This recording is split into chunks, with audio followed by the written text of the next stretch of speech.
बोलिए राधा कृष्ण भगवान की जय। श्रीमद् भागवत महापुराण की जय। सद्गुरु व्यास महाराज की जय। सीता मेरी माता, पिता मेरो है राम। माता पिता के चरणों में बारंबार प्रणाम। इन दोनों के चरणों में बारंबार प्रणाम। सब द्वारन को छोड़ कर आयो तिहारे द्वार। हे वृषभान की लाडली जर मेरी ओर निहार। हे जनक की दुलारी जर मेरी ओर निहार। लखन सिया रामचंद्र की जय। पवन सुत हनुमान की जय। भक्ति भक्त भगवंत वपु चतु नाम वपु एक। इनके चरण वंदन किए नासत विघ्न अनेक। लखन सिया रामचंद्र की जय। पवन सुत हनुमान की जय। आज हम भगवान नाम महिमा का चौथा भाग सुनेंगे। आए सुनते हैं। और सुनने से पहले कुछ वंदना करते हैं, भगवान की आराधना करते हैं, भाव देते हैं। तुलसी तुलसी सब कहे, तुलसी बन की घाट। भई कृपा जब राम की, तो बन गए तुलसीदास। भई कृपा जब राम की, तो बन गए तुलसीदास। चित्रकूट के घाट पर भई संतन की भीड़। तुलसीदास चंदन घिसे, तिलक देत रघुवीर। तुलसीदास चंदन घिसे, तिलक करे रघुवीर। दया धर्म का मूल है, पाप मूल अभिमान। तुलसी दया न छोड़िए, जब लगी घट में प्राण। तुलसी दया न छोड़िए, जब लगी घट में प्राण। राम राम सब कहे, दशरथ कहे न कोई। जो एक बार दशरथ कहे, यज्ञ कोटि फल हो। जो एक बार दशरथ कहे, यज्ञ कोटि फल हो। लखन सिया रामचंद्र की जय। पवन सुत हनुमान की जय। देव के देव महादेव की जय।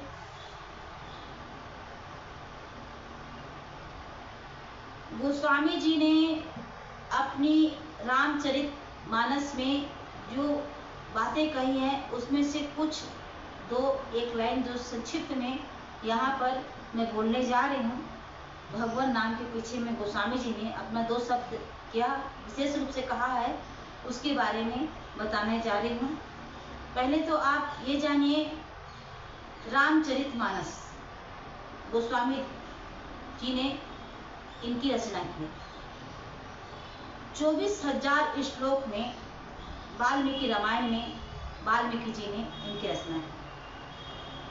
तो 24,000 श्लोक को परिवर्तन करने वाला गोस्वामी जी ने अवध भाषा में इनकी रचना करके जन जन तक पहुंचाया। ये हम गोस्वामी जी के प्रति हमारा जो आदर है, सम्मान है, ये ऊंचा होना चाहिए। क्योंकि गोस्वामी जो तुलसीदास जी ने रामचरितमानस में 7 कांड बनाए हैं, 7 कांड की रचना की है। ऐसे तो 8 कांड है, लेकिन 8 कांड नहीं पढ़ा जाता और 8 कांड अच्छा नहीं माना जाता। ऐसे लोगों को करना है, इसके बारे में मुझे जानकारी ज़्यादा तो नहीं है, लेकिन 7 कांड रामचरितमानस में हैं। जो 7 कांड है क्या? 7 कांड है क्या?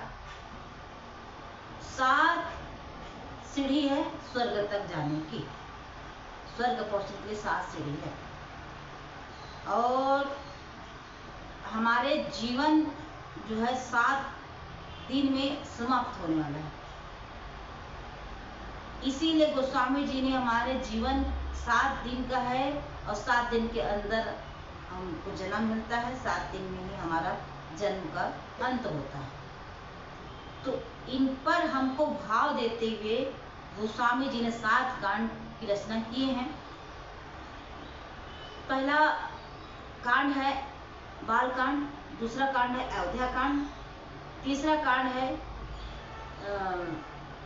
अरण्य कांड, चौथा कांड है किष्किंधा कांड, पांचवा कांड है सुंदर कांड, छठवां कांड है लंका कांड और सातवां कांड है उत्तर कांड।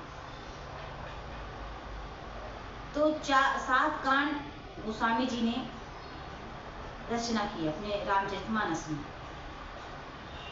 तो गोस्वामी तुलसीदास जी ने 7 कांड की रचना किए और इनके जो वक्ता और श्रोता जो हुए हैं, 3 वक्ता है 3 श्रोता है। ऐसे तो गोस्वामी जी ने भी सुना है वक्ता बन करके, लेकिन उन जन समूह को सुना है। लेकिन मुख्य रूप से रामचरितमानस में 3 वक्ता 3 श्रोता का उल्लेख है। तो पहले वक्ता है भोलेनाथ बाबा।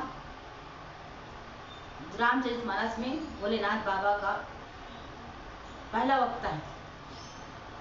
पहला वक्ता भोलेनाथ बाबा है, जो कैलाश पर्वत पर स्थान है, कैलाश पर्वत, जहां पर बैठ करके भोलेनाथ ने मां पार्वती को कथा सुनाई। और इनका जो घाट है, ज्ञान घाट के नाम से जाना जाता है। भोलेनाथ बाबा ने जहां पर कथा सुनाई वो ज्ञान घाट के नाम से जाना जाता है। और दूसरी कथा भरद्वाज मुनि ने अपने आश्रम में रह करके, पहले तो मैं आपको बता दूं कि आश्रम का अर्थ क्या है। आश्रम का अर्थ है घर। आश्रम माने घर, क्योंकि 4 प्रकार का आश्रम है। गृहस्थ आश्रम, पहला ब्रह्मचर्य आश्रम, दूसरा गृहस्थ आश्रम, तीसरा वानप्रस्थ आश्रम और चौथा जो आश्रम है वो संन्यास आश्रम। आश्रम का अर्थ है घर। उसी प्रकार मंदिर का भी अर्थ होता है घर। क्योंकि लंका कांड में देखिए, हनुमान जी जब लंका पहुंचे तो वहां लंका में जो भवन राजमहल जो बना था रावण का, उसको देख करके हनुमान जी को क्या हुआ, मंदिर मंदिर प्रति करि शोधा, देखे जहां था अग्नि ज्योत। क्या लंका में मंदिर था? तो मंदिर का अर्थ भी होता है घर। आप सुनिए, बस अंतर यही है, ये जो मंदिर है इंसान के रहने का अलग है और भगवान के रहने का अलग है। ये भगवान का मंदिर है और ये जो हमारा जहाँ इंसान रहते हैं वो इंसान के रहने का घर है, वो मंदिर है इंसान का रहने का मंदिर। तो ये जो है भरद्वाज मुनि बसही प्रयागा, भरद्वाज जी का जो आश्रम है ना, प्रयागराज इलाहाबाद में है, जहाँ भरद्वाज मुनि जो है कथा सुने याज्ञवल्क्य मुनि से। और याज्ञवल्क्य मुनि कौन है, इनके बारे में थोड़ा जानकारी जानने की कोशिश करें। याज्ञवल्क्य मुनि जो हैं भरद्वाज मुनि के दामाद हैं। और भरद्वाज मुनि किनके शिष्य हैं, तो कहा गया है यही भरद्वाज मुनि जो है वाल्मीकि के शिष्य हैं। क्योंकि वाल्मीकि के जब ये शिष्य हैं तो इनको तो ज्ञान पूरा था, फिर भी ये कथा सुने, है ना। पार्वती माता जो आदि शक्ति, इनके पास भी बहुत पूरा ज्ञान है। भोलेनाथ तो पूरा ज्ञान का समुद्र है, अथाह है उनके पास, भोलेनाथ के पास। फिर भी भोलेनाथ बाबा भी कथा सुने। तो भोलेनाथ बाबा ने कथा कहाँ सुने, अगस्त ऋषि के आश्रम में, है ना। अगस्त ऋषि के आश्रम में कथा सुने। कहाँ अगस्त ऋषि का आश्रम और कहाँ भोले बाबा का कैलाश पर्वत। दंडक वन में अगस्त ऋषि मुनि का आश्रम है और भोले बाबा का कैलाश पर्वत। फिर आ करके भोले बाबा ने कथा सुनी। कहने का मतलब यह है कि हमें भगवान की कथा ज्ञान हमारे जीवन में अधिक से अधिक क्यों ना आ जाए, लेकिन ज्ञान को यदि सिद्ध करना है, ज्ञान को सफल करना है, ज्ञान की महिमा को बढ़ाना है और ज्ञान की महिमा को जन जन तक पहुंचाना है, तो हमें क्या करना है? भगवान की कथा को निरंतर सुनना है। इसीलिए भगवान ने हमें 2 कान दिया, 1 मुंह दिया। बोलो कम, सुनो ज्यादा। तो भोले बाबा जो हैं कैलाश पर्वत से उतर करके अगस्त मुनि के आश्रम में आए। एक बार त्रेता युग माही, शंभु गए ब्रह्म जैसी आही। संग सती जगजननी भवानी, पूजे ऋषि अखिलेश्वर जानी। एक बार त्रेता युग माही, शंभु गए कुंभ ऋषि पाही। संग सती जग जननी भवानी, पूजे ऋषि अखिलेश्वर जानी। राम सिया राम, सिया राम जय जय राम। राम सिया राम, सिया राम जय जय राम। भोले बाबा कथा सुनने आते हैं तो संग में किसको लेकर आते हैं? सती माता को। सती माता को भोले बाबा कथा में साथ में लेकर आए कथा सुनने। सती माता जो है, सती माँ जो है संग में सुनने के लिए आई है भोलेनाथ के बाबा के साथ में। कथा हमें मार्गदर्शन कराती है। वैसे तो आज कलयुग में किसी को समय की बहुत कमी पड़ रही है, इतने व्यस्त हैं कि समय निकालना उनके लिए बहुत दुर्लभ हो गया है। लेकिन कथा हमें मार्गदर्शन ये कराती है, कथा सुनना है, कथा में भगवान की भगवान नाम की महिमा को जानना है, भगवान से जुड़ के रहना है, भगवान से अपनी योग्यता प्राप्त करनी है। तो हमें भगवान की कथा को जानने के लिए तत्पर रहना है। तो कथा सुनने के लिए पार्वती आई भोलेनाथ बाबा के साथ में। तो हमें कथा मार्गदर्शन ये करा रही है कि कभी भी सुनने जाओ तो साथ में जोड़े के साथ जाओ। तो कलयुग में जोड़ा के साथ जाने का बहुत सौभाग्य कम प्राप्त होता है, इसलिए समय निकाल कर कथा सुनना चाहिए। जैसा भी सुनो, ताकि अपने जीवन का जो फल है ना, जो लक्ष्य है भगवान की प्राप्ति, इनको जीवन रहते जीवन मुक्त हो जाना है सुन करके, है ना। कुछ ऐसा जीवन में अपना ऐसा काम करें ताकि हमारा जो काम है, हमारा जो कार्य है वो सफल बनी रहे। तो भोले बाबा कथा सुनने आए सब में पाते। लेकिन भोले बाबा ने राम कथा मुनि ब्रज बखानी, सुनी महेश परम सुख मानी। देखो, जब भोले बाबा आए ना, तो अगस्त ऋषि ने भोले बाबा को क्या किए? आदर सत्कार दिए, सम्मान दिए। लेकिन शास्त्र हमें मार्गदर्शन ये कराती है, कथावाचक जो होते हैं उनके श्रोता जो होते हैं, श्रोतागण जो होते हैं, उन लोग कथावाचक की सम्मान देते हैं। आदर सत्कार, आरती के साथ आदर सत्कार किया जाता है, दीपमाला के साथ में। लेकिन यहाँ पर कथावाचक के रूप में अगस्त ऋषि ने ही भोले बाबा का आदर सम्मान सत्कार किया। अब ये दृश्य देख करके सती ने मन में विचार की कि हम तो कथा सुनने आए और कथा सुनाने के लिए खुद है। तब ऐसा लग रहा है कि कथा सुनाने वाला के पास ज्ञान की कमी है। ये मन में ये भावना विचार को लेकर के सती जो है भगवान की कथा नहीं सुन पाई।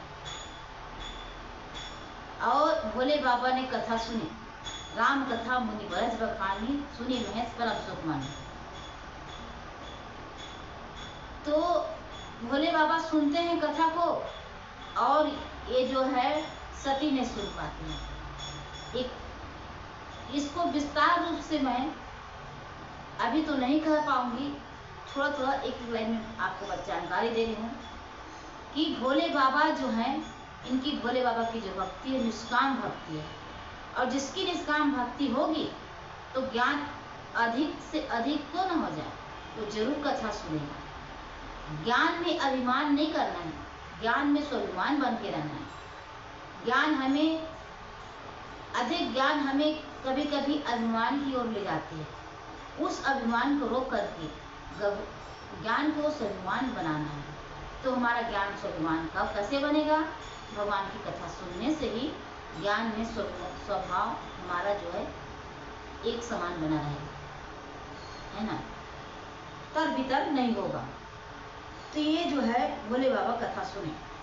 उसी प्रकार भरद्वाज मुनि जो स्वयं वाल्मीकि के शिष्य है, प्रकांड ज्ञानी वाल्मीकि के जो शिष्य हैं भरद्वाज मुनि, इनके पास जो ज्ञान जो है रामचरण, राम के चरणों में इनके पास इतना प्रेम बना हुआ भगवान के प्रति और भगवान की कथा के प्रति इनके जीवन में इतना प्रेम बना हुआ है।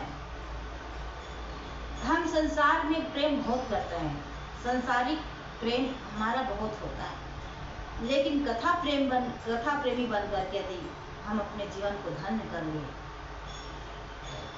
तो क्या होगा? हमारा जीवन धन्य हो जाएगा।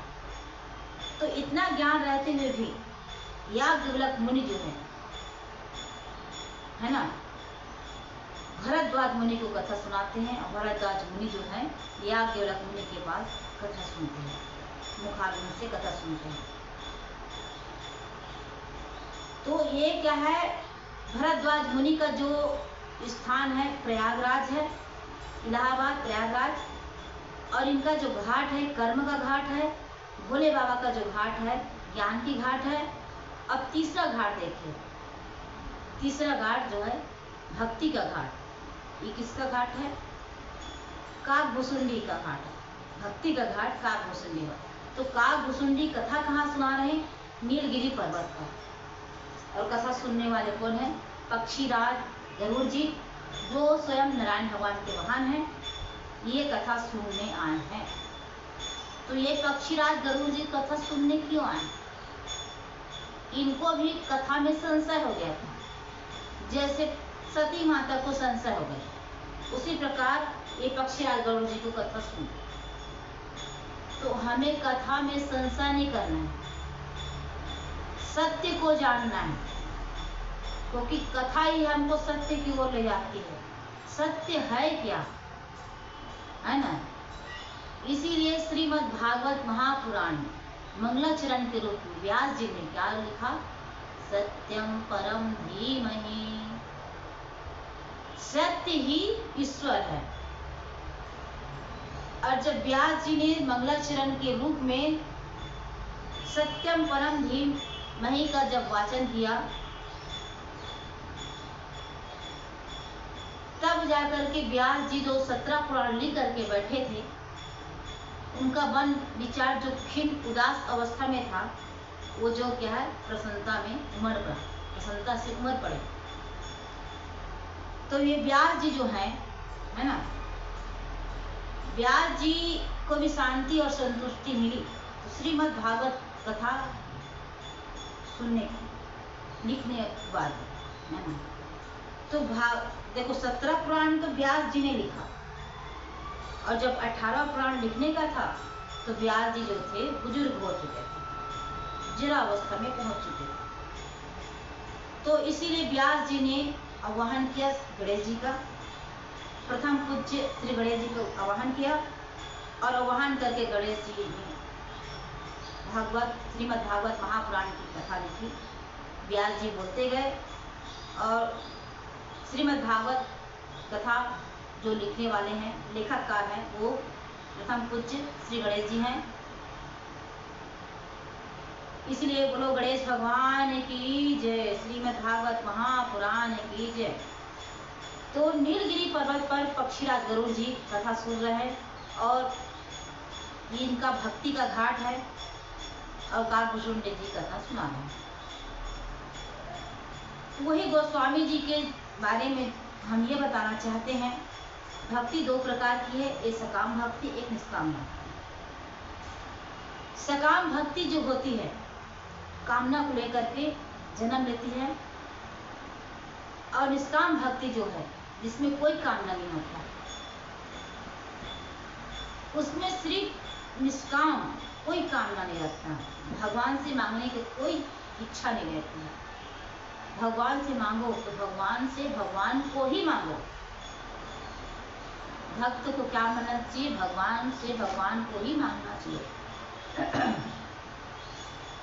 तो यहाँ पर जो है सकाम भक्ति निष्काम भक्ति के थोड़ा हमारा भक्ति कैसा होना चाहिए? निष्काम भक्ति कैसा होना चाहिए? निष्काम। और धर्म निरपेक्ष, धर्म में कोई पक्षपात नहीं होना चाहिए, बस भक्ति निष्काम हो, धर्म निरपेक्ष हो, तब भक्ति जो हम कथा ज्ञान सुनते हैं, कथा अमृत का जो पान करते हैं, उसका पूर्ण फल हमको मिलता है।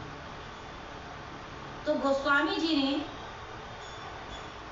इस प्रकार से मानस में क्या कहा? देखो, साधु असाधु के बारे में थोड़ा मार्गदर्शन करवाया, जड़ चेतन के बारे में बताया, हमारा गुण दोष का उल्लेख किया। तो जड़ चेतन गुण दोष के बारे में गोस्वामी तुलसीदास जी क्या कहते हैं?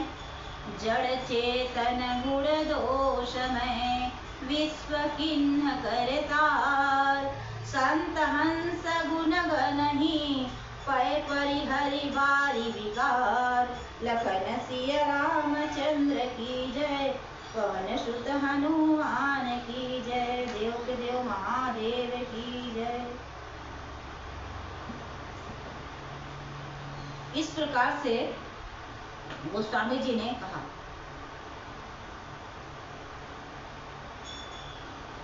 विधाता ने तो जड़ चेतन है ना, विश्व को, जड़ चेतन जो संसार है, इसको गुण और दोष ये दोनों को मिलाकर ब्रह्मा जी ने रचना किया है। किंतु संत रूपी जो हंस है, इनके दोष रूपी जल को छोड़ करके, है ना, गुण रूपी दूध को ही ग्रहण करते हैं। संत रूपी जो हंस हैं क्या करते हैं? दोष रूपी जल को छोड़ करके गुण रूपी दूध को ग्रहण करते हैं। ये संत का स्वभाव है। संत का दर्शन हमारे जीवन के लिए अति पावन पवित्र होता है। संत दरस जिमी पाठक, और संत हमें सत्य के मार्ग पर ही ले जाते हैं, ले जाने वाला है तो हमें संत है। दूसरी रति मम कथा प्रसंगा, प्रथम भक्ति मम संतन कर संग। पहला भक्ति संतों का संग करना, दूसरी भक्ति कथा प्रसंग। तो संत जो है इनका संगति मिल जाए तो हम भी, जो हमारा शरीर को रचना जो ब्रह्मा जी ने रचना किया है, गुण और दोष को मिला करके, तो ये दोष जो है, हमारे जीवन का दोष जो है, गुण को छोड़ करके, हमारे शरीर के में जो गुण है उनको छोड़ करके अपने आप निकल जाएगा। इसको अलग से निकालने की जरूरत नहीं। मात्र संतों की संगत करने से, संतों की संगत करके हम प्रयास करें कि हमको संतों का संगति अधिक से अधिक हो। बस प्रयास मात्र से हमारी जो है शरीर का जो दोष है वो सब निकल करके, हमें छोड़ करके अपने आप चला जाएगा। अलग से इसको छोड़ने के लिए प्रयास करने की जरूरत नहीं है।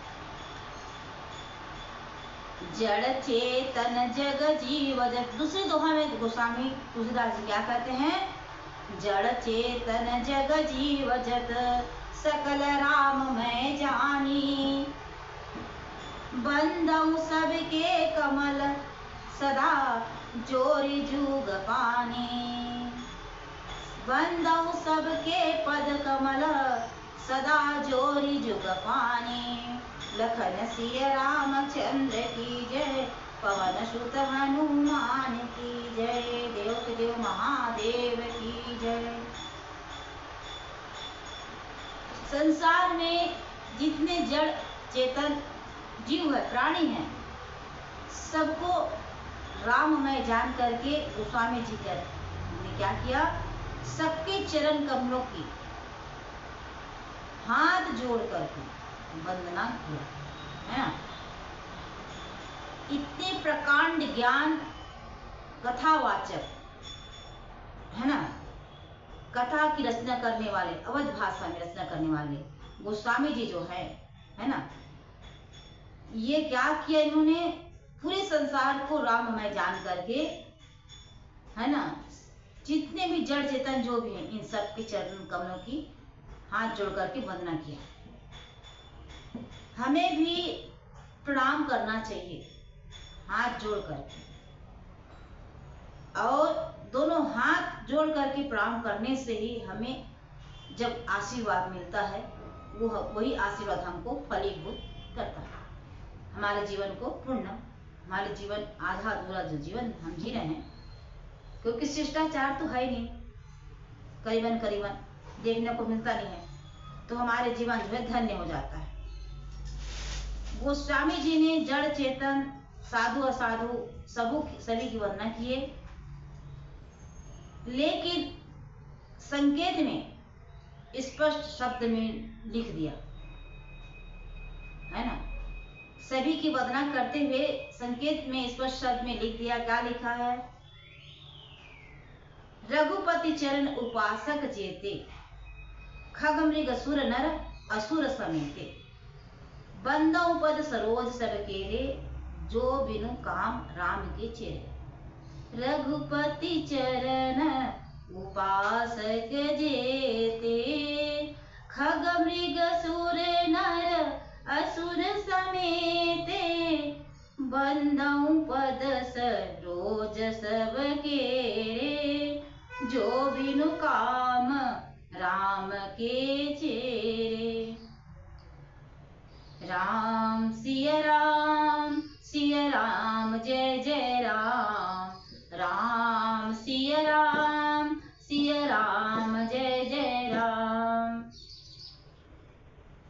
गोस्वामी जी ने पशु पक्षी, देवता, मनुष्य, असुर समेत जितने भी श्री राम जी के चरणों के जितने भी उपासक हैं, है ना, जितने भी उपासना करने वाले हैं, तो गोस्वामी जी क्या कहते हैं, मैं उन सब के चरण कमलों की वंदना करता हूं।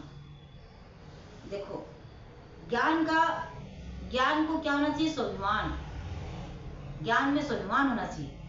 तो गोस्वामी जी का स्वाभिमान जो है हमको प्रत्यक्ष रूप से सुनने के लिए, देखने के लिए ये मिल रहा है। क्या बोलते हैं, जितने भी भगवान के चरण कमलों के उपासक हैं, चाहे देवता हो, मनुष्य हो, चाहे पक्षी पशु, जो कुछ भी हो, इनके चरण कमलों की वंदना करता हूं। क्यों वंदना की गोस्वामी जी ने, क्योंकि ये सब क्या है, राम जी के निष्काम सेवक हैं, और निष्काम सेवक हैं जिसे कुछ नहीं चाहिए भगवान से, और हम इंसान को भगवान से सब कुछ चाहिए। इसीलिए तो मांगोगे तो भगवान आपको फल जरूर देगा, मांगने से भगवान जरूर फल देगा, ऐसे नहीं देगा।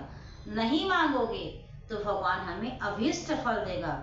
अभीष्ट फल का मतलब होता है जो फल हमने कभी न देखी, न सुनी, न जानी, है ना, तो वो फल हमको मिल जाएगा, जिसका नाम है अभीष्ट फल। इसीलिए भगवान से हमें मांगना नहीं है, है ना, भगवान की निष्काम भक्ति करना है।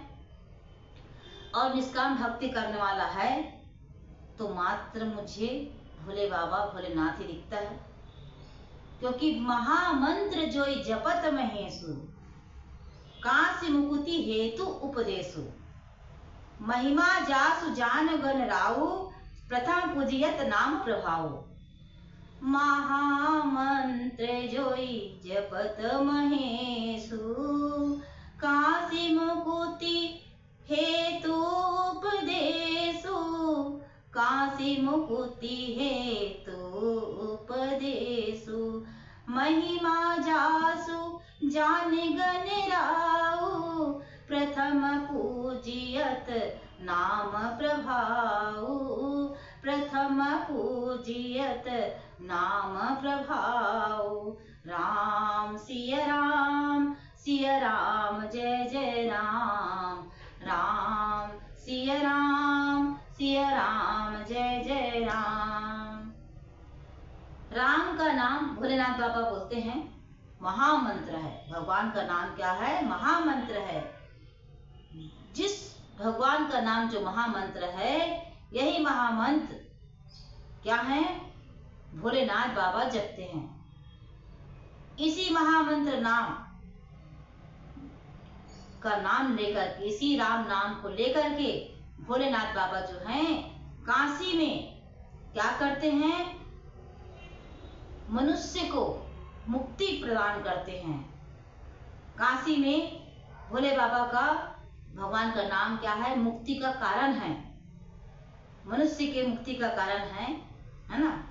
और राम नाम की महिमा गोस्वामी जी कहते हैं, गणेश जी भी जानते हैं। भोलेनाथ बाबा के साथ में राम नाम की महिमा गोस्वामी जी कहते हैं गणेश जी भी जानते हैं। और राम नाम के प्रभाव से, भगवान के नाम के प्रभाव से गणेश जी जो हैं क्या होते हैं? प्रथम पूजनीय होते हैं।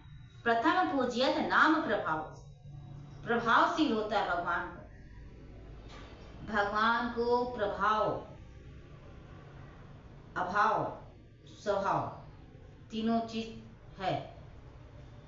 अभाव है फिर भी भगवान को मानो, आपके पास प्रभाव है फिर भी मानो, आपका स्वभाव इधर उधर है, बिखरा हुआ है तो भी मानो, लेकिन भगवान को मानो, है ना। तो इस प्रकार से जो है भोलेनाथ बाबा का जो महिमा है ना, वो इस तरह से है। और कुछ जो बातें हैं भगवान नाम के बारे में, है ना,